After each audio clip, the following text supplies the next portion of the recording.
Hello, ladies and gentlemen. Welcome back to another episode of the Chelsea Road to Glory. And in today's episode, we get another past and present SBC in the form of TIMO WERNER. And, he's one of my favorites, old strikers that we used to have, just because, he got clowned on a lot for his finishing ability and what have you. And he just, he was there when we won the Champions League. And I always appreciate his off the ball runs, because that's really what gave us the opportunity to score that goal and to actually win the Champions League back then. If you look back at the play, without his run, Kai Havertz doesn't have that space. Mason Mount doesn't make that pass. All three of those things had to be perfectly executed for it to happen, and then it did. And now he's a Champions League winner at Spurs. Not that he won it there, but you get what I'm saying. But yeah, TIMO WERNER. Let's see, the person he would be replacing in the squad is actually the greats of the game, Fernando Torres, which I think is a pretty decent card. There was a couple times where he kind of felt like he's just a little bit too slow. Like, I know he has 99 pace and what have you, but he feels like if there's two defenders on him, he can't move.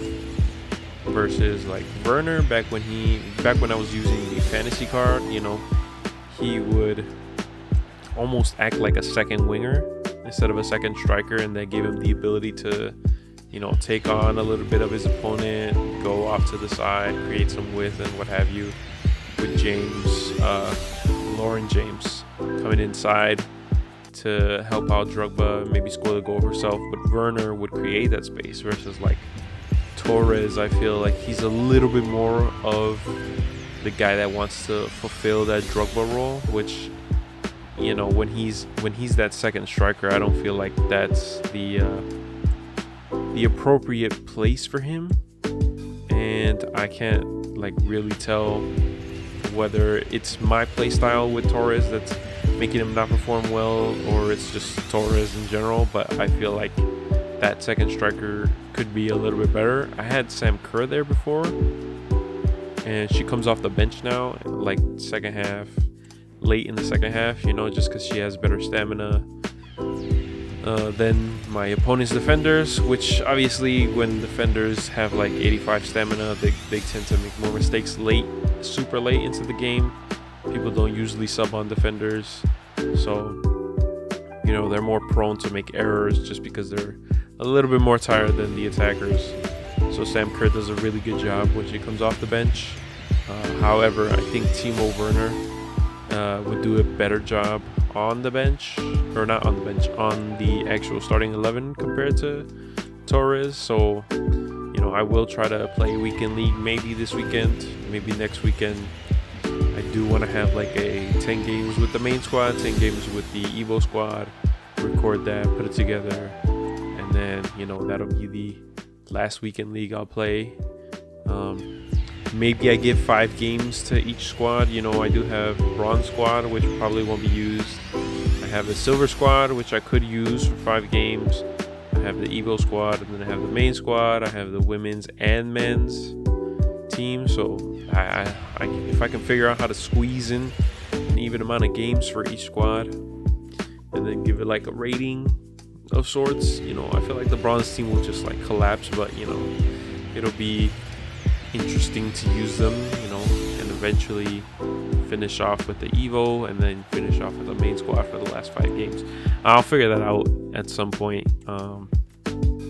Maybe they get 2-3 games each, and then that's how they do it. But yeah, each squad is having its own little come around. I feel like my main complaint, I guess, is that I have too many bronzes that EA should be just giving us an Evo every day to just complete with our bronzes, that either boost them to silvers or boost them to gold rated cards.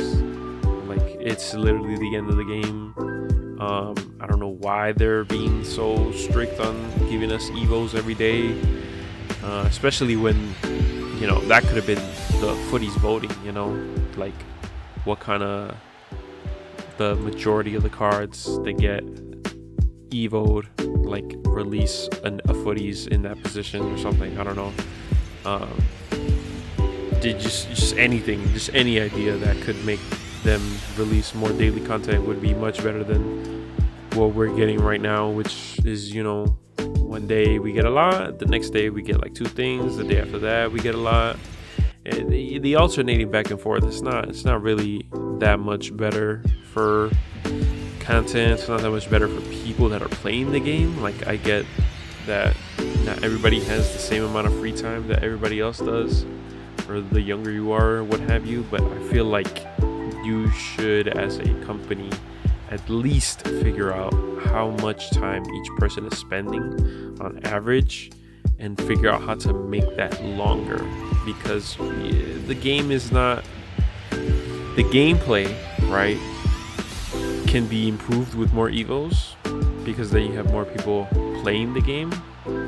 However, the way that EA's been going as of late, it kind of feels like they don't want you to actually play the game, right? Most of the content here that you see has nothing to do with the gameplay and everything to do with the menus. What packs am I opening?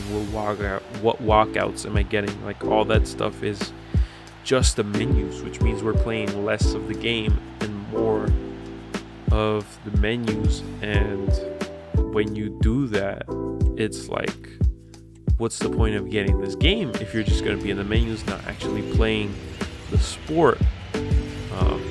Which I think is a hard balance that the newer games that are supposed to be coming out within the next 5 years should be spending a lot of time in trying to figure that out, because it just doesn't make sense to have millions of people on a game that's supposed to be a simulator or an arcade simulator, and it just doesn't have the appeal of wanting to actually kick around the ball. You know, back in the old FIFAs, like that's really the only thing you could do, right? Like, if you had coins, you would open a pack and then you'd just be out of coins and you would have to go back and play divisions and try to do Div 1 for the coins, like every single time. Like, there was no other way to get coins back then besides playing the game. Now you can open a pack, sell the coins, sell the players to get coins, and recycle over and over again, you know? Like 1.7 million that I have right now, back in maybe FIFA 12, FIFA 14, I wouldn't imagine having anything more than 500,000, anything more than 250. Like, I remember maybe like it was FIFA 17 where it was the first time I had 300,000 coins. Like, there was no way for me to get this many coins, and then now I'm at nearing 2 million. You know, the more FIFAs come out, the bigger the budgets are gonna be, I think. And you know, there's a lot of people that will go for the coin sellers and what have you, but it's like super easy to make coins now because most of our stuff is untradeable. So anything that people pack that is tradable, they usually just sell that straight away for the coins, because the value of the player just decreases over time. And if you pack something big, you know, that's a lot more coins than what you would imagine, right? Like, all the packs that I've gotten in this video, if they were tradable, we would be at like 2 million coins right now.